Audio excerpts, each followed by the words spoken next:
Olá, eu sou Janice Bastos, juíza federal do trabalho, vinculada ao Tribunal Regional do Trabalho da 12ª Região, em Santa Catarina, e atualmente estou lotada na primeira vara de Criciúma.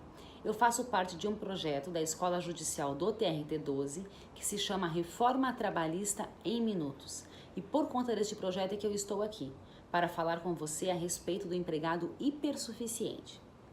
O artigo 444 da CLT, no seu caput, ele não sofreu nenhuma alteração advinda da Lei da Reforma Trabalhista. E o que prevê esse dispositivo? Ele diz que as relações contratuais podem ser objeto de livre estipulação entre as partes, desde que respeitadas as disposições de proteção ao trabalho, os contratos coletivos, e aqui a gente tem acordo coletivo de trabalho e convenção coletiva de trabalho, e as decisões das autoridades competentes.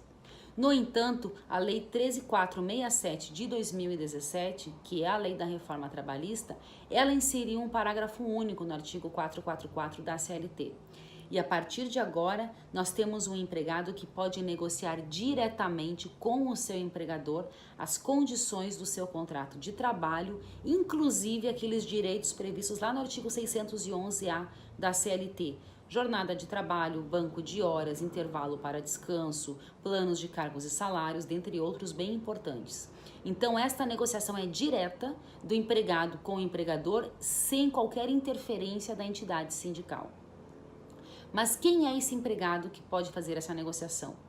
Trata-se do hipersuficiente. A lei nos traz dois critérios para que a gente possa caracterizar este empregado como hipersuficiente. O primeiro, possuir diploma de nível superior. E o segundo, receber salário igual ou superior ao dobro do teto do regime geral da Previdência Social. Então, são dois critérios recapitulando: diploma de nível superior e salário igual ou superior ao dobro do teto do INSS. Preenchidos esses requisitos, atendidos esses critérios, esta negociação passa a ter eficácia legal e preponderância sobre os instrumentos coletivos. Veja bem a importância disso. Eficácia legal e preponderância sobre acordo coletivo de trabalho e convenção coletiva de trabalho. E aqui é importante a gente fazer uma ressalva. Quando a lei fala de eficácia legal, eu entendo que os direitos previstos lá no artigo 5º, lá no artigo 7º da Constituição Federal e em outros artigos que estão ali pelo meio do texto constitucional, devem ser preservados. Mesmo que este empregado seja hipersuficiente e preencha os requisitos que a gente já falou aqui, lá do parágrafo único do artigo 444, mesmo que haja essa negociação direta com o empregador, é imprescindível que se privilegiem e que se protejam esses direitos previstos na Constituição Federal. E agora eu pergunto para você, esta alteração é boa ou é ruim? Ela trouxe um avanço ou ela trouxe um retrocesso para a relação de trabalho? Se por um lado o empregado perdeu proteção e efetivamente ele perdeu proteção, por outro lado ele ganhou autonomia de negociação.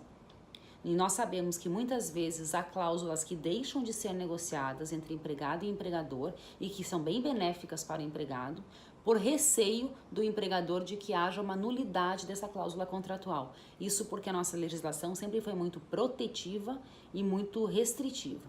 Então eu pergunto para você, é um benefício ou é um retrocesso? Eu vejo que ao inserir o parágrafo único no artigo 444 da CLT, o legislador trouxe um equilíbrio presumido para essa relação laboral e abandonou um pouco aquele critério da hipossuficiência generalizada, fazendo com que nós, intérpretes, a partir de agora, tenhamos que avaliar outras variáveis que possam permear este contrato de trabalho e, inclusive, a possibilidade de haver uma negociação em condições de igualdade entre empregado e empregador, ou até de forma superior do empregado em relação ao empregador, conforme a sua capacidade técnica. Também é importante dizer aqui que deverão estar presentes os princípios lá do Código Civil, autonomia da vontade e boa-fé contratual, e que poderá haver ainda a nulidade da cláusula contratual ou até de todo o contrato se ficar caracterizado o vício de vontade, a fraude ou a tentativa de desvirtuar algum direito. E isso a gente ampara lá no artigo 9º da CLT.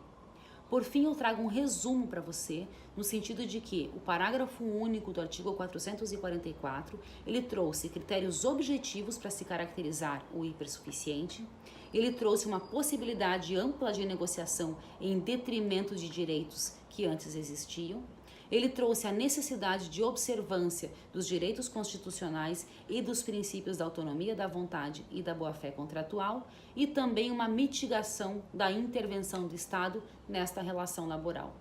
E eu encerro dizendo para você que apenas com o passar do tempo, de acordo com o comportamento de contratante e contratado, é que nós vamos poder concluir se há pontos positivos e pontos negativos nessa alteração legislativa, ou ainda se essa alteração, se essa inserção do parágrafo único no artigo 444, ela veio para trazer um avanço ou ela veio trazendo outra consequência, que é o vilipêndio do direito dos trabalhadores.